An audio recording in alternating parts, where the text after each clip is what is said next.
Assalamualaikum warahmatullahi wabarakatuh. Hai teman-teman, baiklah pada video kali ini saya akan memaparkan tugas keempat saya pada mata kuliah filsafat yang berjudul tentang ilmu dan kebudayaan.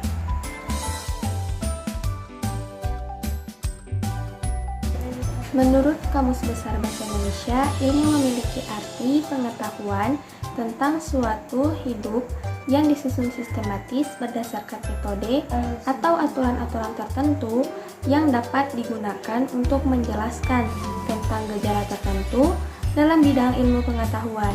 Ilmu adalah serangkaian pengetahuan yang merupakan hasil pemikiran manusia yang memiliki metode atau cara tertentu yang berguna untuk umat manusia agar manusia dapat bermanfaat bagi kehidupannya sendiri dan bagi kehidupan orang lain di masa sekarang dan di masa yang akan datang.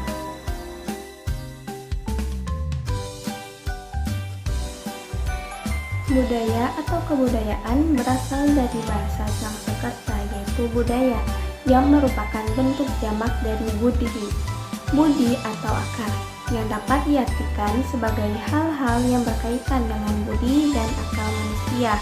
Di dalam bahasa Inggris, kebudayaan disebut kultur, yang berasal dari kata Latin colere, yang memiliki arti mengalah atau mengerjakan. Menurut Edward B. Taylor, kebudayaan merupakan satu keseluruhan yang kompleks, yang di dalamnya terkandung ilmu pengetahuan, kepercayaan, kesenian, moral, hukum, adat istiadat, dan kemampuan-kemampuan lain yang didapati oleh seseorang sebagai anggota masyarakat. Kebudayaan yaitu sistem pengetahuan yang meliputi sistem ide atau gagasan yang dalam kehidupan sehari-hari terdapat di dalam pikiran manusia yang bersifat abstrak atau nyata. Sedangkan perwujudan dari kebudayaan ialah benda-benda yang merupakan hasil karya yang dibuat oleh manusia sebagai makhluk yang berbudaya akan perilaku dan benda-benda yang sifatnya nyata, misalnya pola-pola perilaku, bahasa sehari-hari, religi, adat istiadat, dan lain-lain. Menurut Ningrat, kebudayaan memiliki 3 wujud. Yang pertama, wujud kebudayaan sebagai suatu kompleks dari ide-ide gagasan, nilai-nilai, norma-norma, peraturan, dan sebagainya.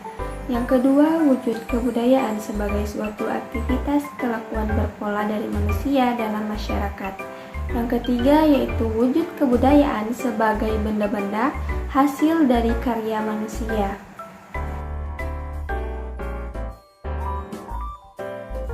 Hubungan ilmu dan kebudayaan. Ilmu merupakan alat bagi manusia untuk dapat menyesuaikan diri dan merubah lingkungan yang memiliki hubungan yang sangat erat dengan kebudayaan. Menurut Talcott Parsons, dia menyatakan bahwa ilmu dan kebudayaan saling mendukung antara satu sama lain. Dalam beberapa tipe masyarakat, ilmu dan kebudayaan dapat berkembang dengan pesat karena kehidupan masyarakat tidak dapat berfungsi dengan wajar tanpa didukung oleh perkembangan yang sehat dari ilmu dan penerapan. Pada satu pihak perkembangan ilmu dalam suatu masyarakat tergantung dari kondisi kebudayaannya, sedangkan di pihak lain pengembangan ilmu akan mempengaruhi jalannya kebudayaan. Dengan kata lain, perkembangan ilmu dan kebudayaan memiliki dampak positif dan juga dampak negatif.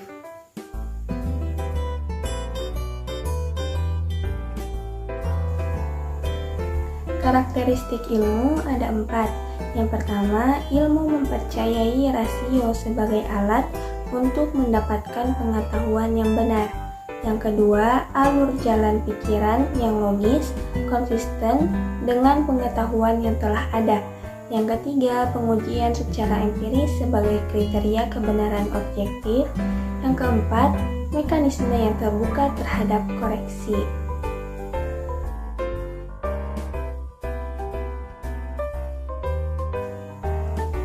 Peran ilmu terhadap pengembangan kebudayaan.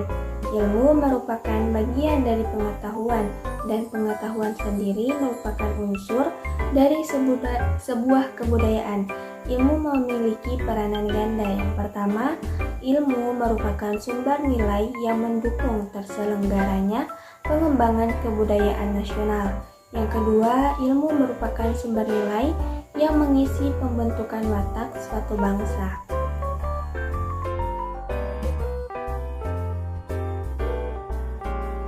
Keterkaitan ilmu dan budaya dapat dilihat dari berbagai sisi. Yang pertama, perubahan sosial budaya.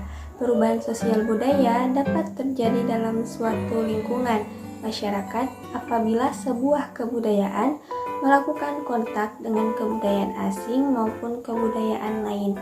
Nah, perubahan sosial budaya inilah yang merupakan gejala berubahnya struktur sosial serta pola budaya dalam suatu masyarakat yang terjadi sepanjang masa. 2. Perubahan lingkungan masyarakat. Perubahan lingkungan masyarakat juga dapat mempengaruhi perubahan kebudayaan. Contohnya, kehidupan yang berakhir pada zaman es berujung ditemukannya sistem pertanian yang dapat memancing orang-orang berinovasi masuk ke dalam bidang kebudayaan. Yang ketiga, ada penetrasi kebudayaan. Penetrasi kebudayaan adalah bercampurnya dua kebudayaan atau lebih, atau masuknya pengaruh suatu kebudayaan ke dalam kebudayaan lainnya. Penetrasi kebudayaan dapat terjadi dengan dua cara, yaitu pertama yaitu penetrasian pasifike, yaitu penetrasi damai. Masuknya sebuah kebudayaan dengan jalan damai. Penerimaan kebudayaan tersebut tidak mengakibatkan konflik, tetapi memperkaya khasanah budaya masyarakat setempat. Contohnya, masuknya pengaruh kebudayaan Hindu dan Islam ke Indonesia. Kebudayaan ini tidak menyebabkan konflik dan diterima dengan baik oleh masyarakat. Yang kedua, ada penetration violente, yaitu penetrasi kekerasan. Masuknya sebuah kebudayaan dengan cara memaksa dan merusak. Contohnya, masuknya kebudayaan barat ke Indonesia pada zaman penjajahan disertai dengan kekerasan sehingga menimbulkan guncangan-guncangan yang merusak keseimbangan dalam masyarakat. Baik, itulah tadi hasil pemaparan tentang tugas keempat saya pada mata kuliah filsafat, yaitu ilmu dan kebudayaan. Semoga apa yang saya paparkan teman-teman bisa mengerti dan memahami. Mohon maaf apabila ada salah-salah kata. Akhirul kalam. Wassalamualaikum warahmatullahi wabarakatuh.